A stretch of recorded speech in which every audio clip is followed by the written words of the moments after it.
Welcome to Shukla study point. आप सभी का स्वागत है आपके अपने YouTube channel Shukla study point में। मैं शिवम शुक्ला आप सभी दोस्तों का हार्दिक स्वागत करता हूं। बीए फर्स्ट सेमेस्टर 2024 की परीक्षाओं के लिए राजनीति विज्ञान के बहुत ही महत्वपूर्ण प्रश्नों के बारे में हम लोग चर्चा करने वाले हैं। अच्छा, आज की वीडियो के माध्यम से हम लोग राजनीति विज्ञान के बारे में चर्चा करेंगे। आपको बता दूं, राजनीति विज्ञान सेमेस्टर 1 में आपको पढ़ना है भारतीय राष्ट्रीय आंदोलन के बारे में, Indian national movement and constitution of India के बारे में आपको जानना है। ठीक है, यानी भारतीय राष्ट्रीय आंदोलन एवं भारत का संविधान, ये आपको पढ़ना है। 8 इकाइयों में आपका सिलेबस बटा हुआ है और इससे पहले ऑलरेडी कई सारे वीडियोस 2023 में मैंने पढ़ा रखे, तो वो सारी वीडियोस आपके लिए बहुत इंपॉर्टेंट है, उनको ज़रूर देखिएगा। ठीक है, तो यूनिट 1 के बारे में, उससे बनने वाले ऑब्जेक्टिव टाइप के महत्वपूर्ण प्रश्नों को समझते हुए हम लोग और भी चीज़ों को जानने का प्रयास करेंगे। बाकी लिखित मॉडल पेपर ऑलरेडी अवेलेबल है 2023 वाले, और 2024 के जल्द ही बनने वाले हैं, तो उसको लेकर के आप परेशान मत होइएगा। ठीक है, पहला प्रश्न आप देखिएगा। आपको बता दूं कि भारतीय राष्ट्रीय आंदोलन और भारतीय संविधान के बारे में हमको पढ़ना है।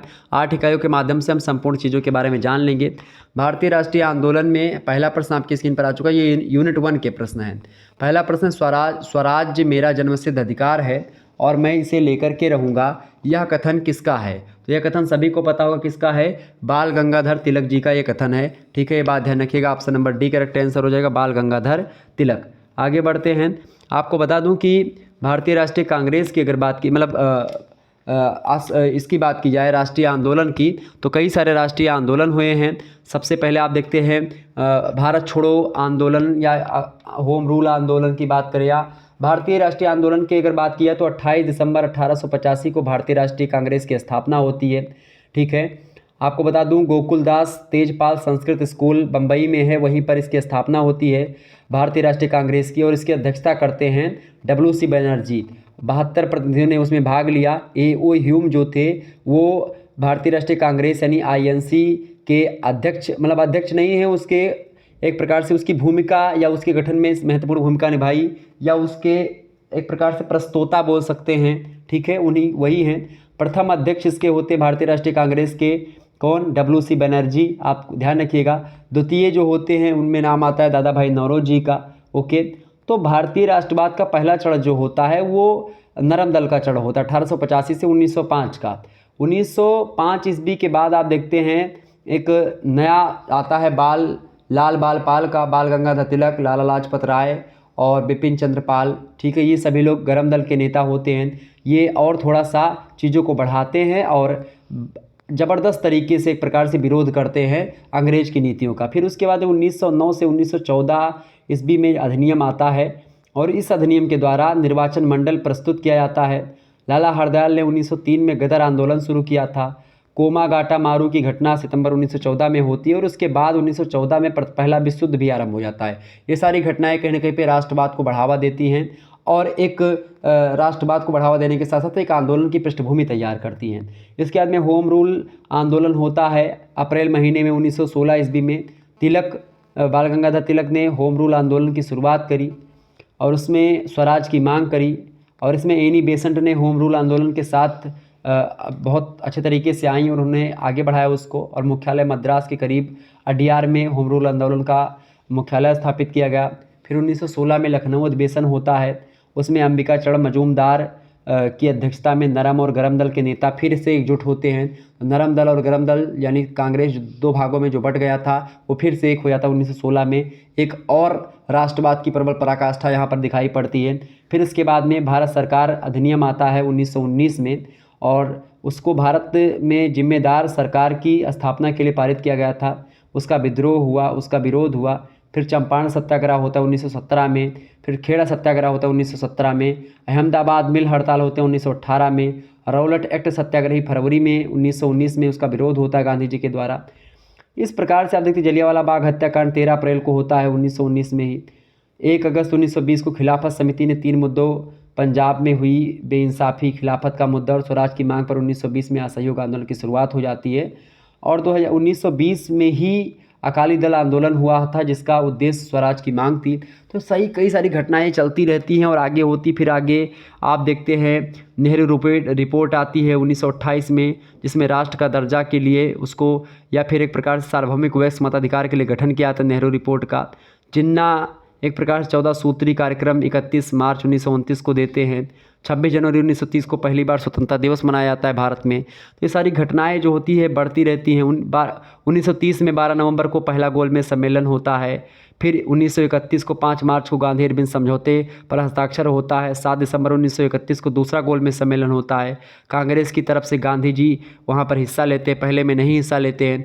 तो कई सारी भूमिकाएं होती जो कि एक प्रस्तुत करती हैं, एक ज़बरदस्त तरीके से राष्ट्रवाद की भावना इससे डेवलप होती है। लोगों को पता चलता है कि भारत ये राज्यों का टुकड़ा नहीं है, भारत एक है। भारत हिमालय से लेकर के दक्षिण में एक प्रकार समुद्र तक ये भारत ही फैला हुआ है, लोगों को पता चलता है। उसके बाद में पूना पैक्ट भी होता है, जो खास करके आप देखते हैं पूना पैक्ट में भीमराव अम्बेडकर और गांधी जी के बीच में होता है। तो कई सारी चीज़ें होती हैं जो कि एक प्रकार से अच्छा। फिर उसके बाद 1935 का अधिनियम भी आता है। उसमें अखिल भारतीय संघ प्रांतीय स्वायत्तता और केंद्र में द्वैध शासन पद्धति बनाने के लिए पारित किया गया।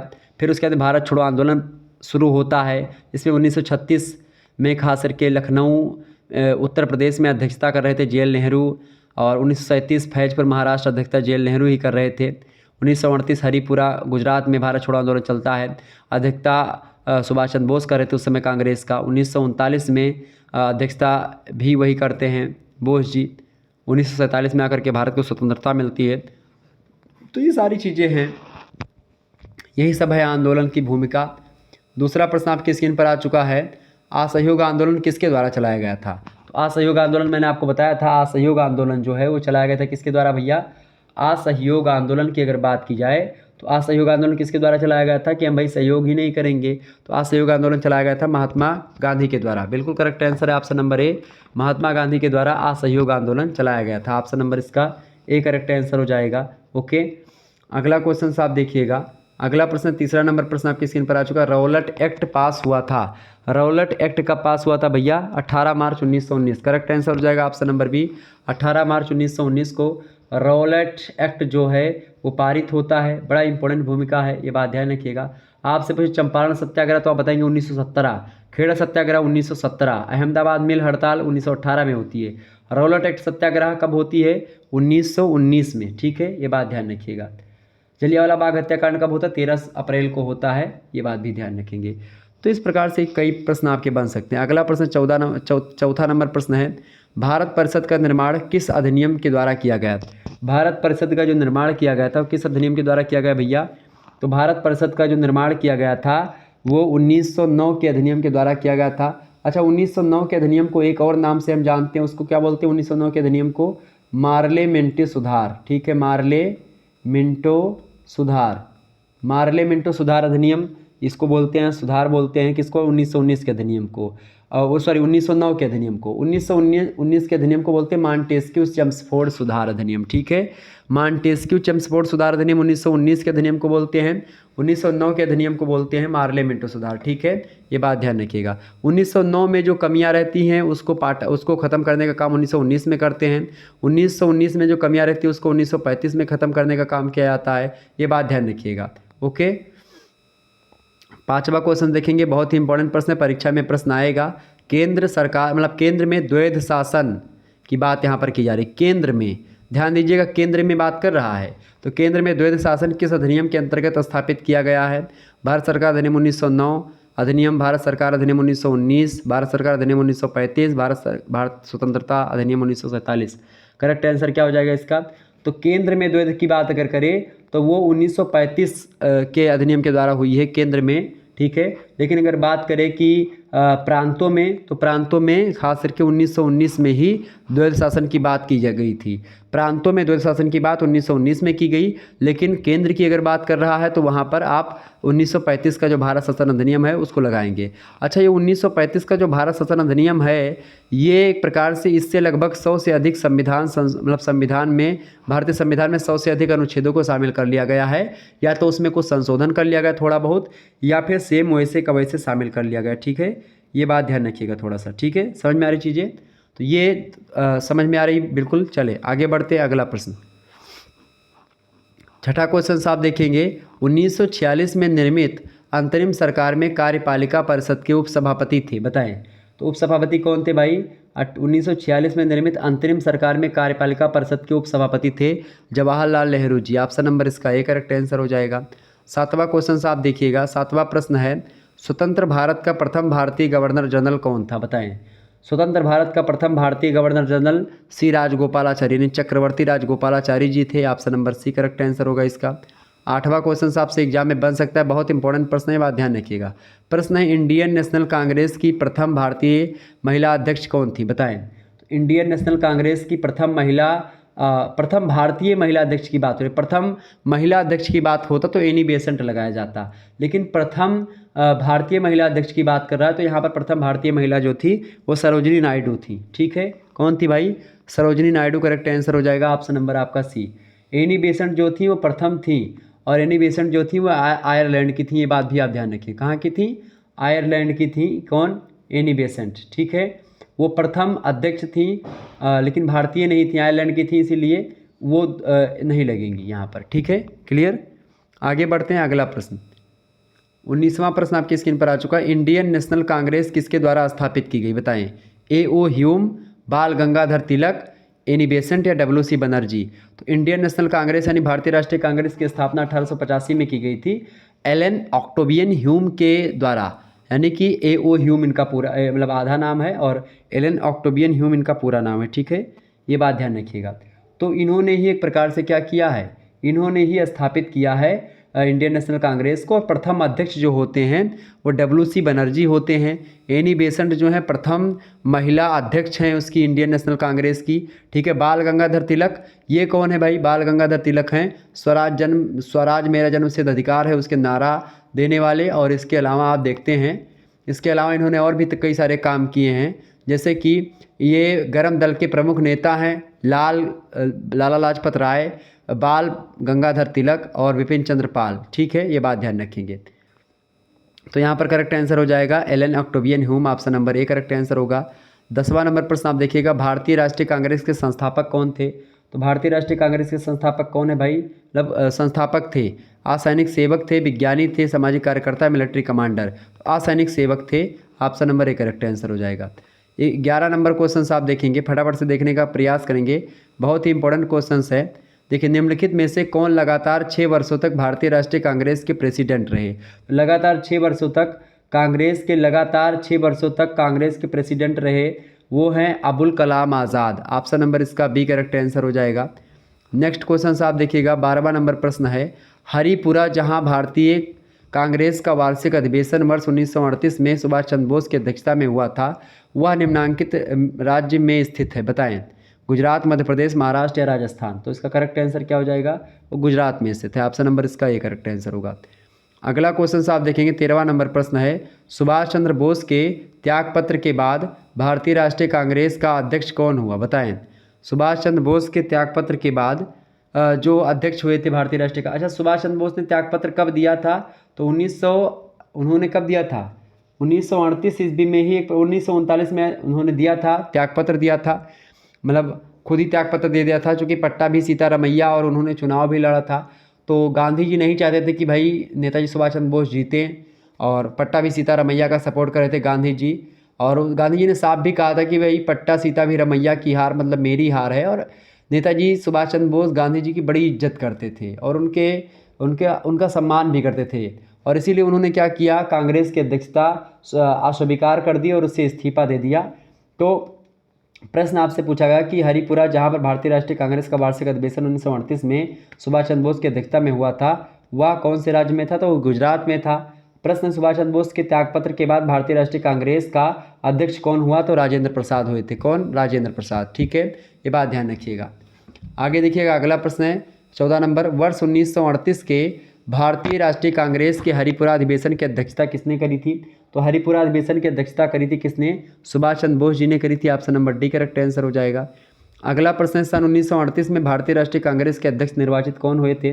तो अध्यक्ष जो है चुनाव हुआ था, उसमें सुभाष चंद्र बोस जो है भारी बहुमत से जीते थे। इन्होंने 91वां सत्र था, वो 91वां सत्र था एक प्रकार से कांग्रेस का, जब ये एक प्रकार से बने थे। अगला प्रश्न आप देखेंगे 16वां नंबर प्रश्न है, भारतीय राष्ट्रीय कांग्रेस के किस अधिवेशन की अध्यक्षता सुभाष चंद्र बोस ने करी थी? हरिपुरा, नागपुर, लाहौर, दिल्ली। तो हरिपुरा अधिवेशन, ऑप्शन नंबर इसका ए करेक्ट आंसर हो जाएगा 1838। ठीक है, नेक्स्ट क्वेश्चन से आप देखिएगा 17वां नंबर प्रश्न आपके स्क्रीन पर आ चुका है। इंपॉर्टेंट प्रश्न है, परीक्षा की दृष्टि से बहुत ही ध्यान से देखने का काम करेंगे आप सभी लोग। यह कथन किसका है कि तुम मुझे खून दो मैं तुम्हें आज़ादी दूंगा? तो यह कथन किसने कहा था? यह कथन सुभाष चंद्र बोस जी ने कहा था। ऑप्शन नंबर इसका सी करेक्ट आंसर होगा। 18 नंबर प्रश्न है, दिसंबर 1885 में इंडियन नेशनल कांग्रेस का सर्वप्रथम अधिवेशन कहाँ आयोजित किया गया था? तो कहाँ पर आयोजित किया गया था भाई?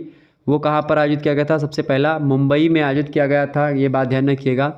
72 प्रतिनिधि थे उसमें, और मैंने आपको बताया था कि गोकुल जो है गोकुल दास तेजपाल संस्कृत स्कूल जो है बॉम्बे में स्थित है, वहीं पर स्थापित किया गया था, ये बात ध्यान रखिएगा। ओके, ये सब कई सारी चीज़ें हैं जिसको आप ध्यान में रखना चाहिए आपको। ओके, और भारत में ईस्ट इंडिया कंपनी का शासन भी रहता है। उसके बाद में 1857 की क्रांति के बाद में 1858 का अधिनियम आता है। उसके बाद में इंग्लैंड का क्राउन जो होता है स्वयं शासन संभाल लेता है। तो ये सारी चीज़ें भी आपसे पूछी जा सकती है, मैं समझाऊंगा इसको। 19वां नंबर प्रश्न है, भारतीय राष्ट्रीय कांग्रेस के प्रथम अध्यक्ष कौन थे? तो प्रथम अध्यक्ष कौन थे? WC बनर्जी। ऑप्शन नंबर इसका सी करेक्ट आंसर हो जाएगा, व्योमेश चंद्र बनर्जी। नेक्स्ट क्वेश्चन से आप देखेंगे 20 नंबर है, भारतीय राष्ट्रीय कांग्रेस का नामकरण किसने किया? तो भारतीय राष्ट्रीय कांग्रेस का नामकरण किसने किया था भाई? फटाफट से बताएंगे। WC Banerjee, A.O. ह्यूम, या बदरुद्दीन तैयब, या दादा भाई नौरोजी। तो करेक्ट आंसर क्या हो जाएगा? दादा भाई नौरोजी करेक्ट आंसर हो जाएगा, उन्होंने नामकरण किया था। Option number B correct answer होगा।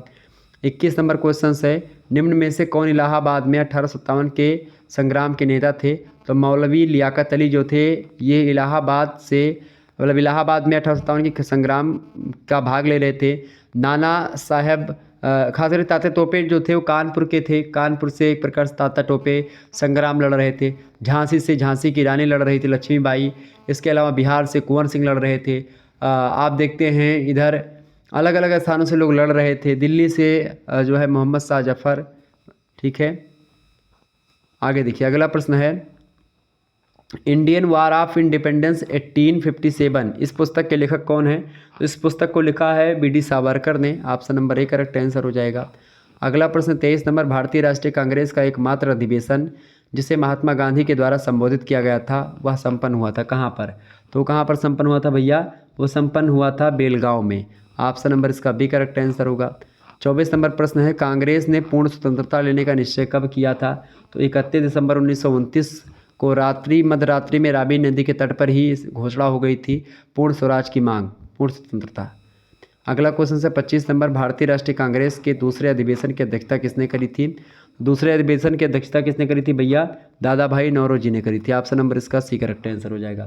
तो इस प्रकार से चीज़ें आपके लिए इंपॉर्टेंट थी, ये बात ध्यान रखिएगा। ओके, अच्छा, भारतीय राष्ट्रवाद के बारे में और 1857 की क्रांति से प्रश्न आपके कई सारे पूछे जाते हैं कि 1857 की क्रांति का परिणाम क्या हुआ? तो 1857 की क्रांति का परिणाम ये हुआ कि 1857 की क्रांति से कंपनी का शासन समाप्त हो जाता है। 1857 की क्रांति के बाद महारानी का घोषणा पत्र भी एक प्रकार से आ जाता है। 1857 की क्रांति से सेना का पुनर्गठन होता है। फौज और राजकरों की नीति को बढ़ावा मिलता है। देशी रियासतों के लिए नीति में परिवर्तन लाया जाता है। तो कई सारे काम होते हैं। ठीक है, क्यों होता है, कैसे होता है, सारी चीज़ों को हम लोग चर्चा करेंगे जब मैं दीर्घ टाइप के प्रश्नों को चर्चा करूंगा, उसमें मैं चर्चा कर लूँगा। ठीक है, धन्यवाद, मिलते हैं नेक्स्ट वीडियो में। तब तक के लिए जय हिंद जय भारत। आप सभी का बहुत बहुत धन्यवाद। हमारे से जुड़ने के लिए इसी प्रकार से अपना प्यार हमेशा बनाए रखिएगा। गुड नाइट, लव यू, बहुत बहुत धन्यवाद।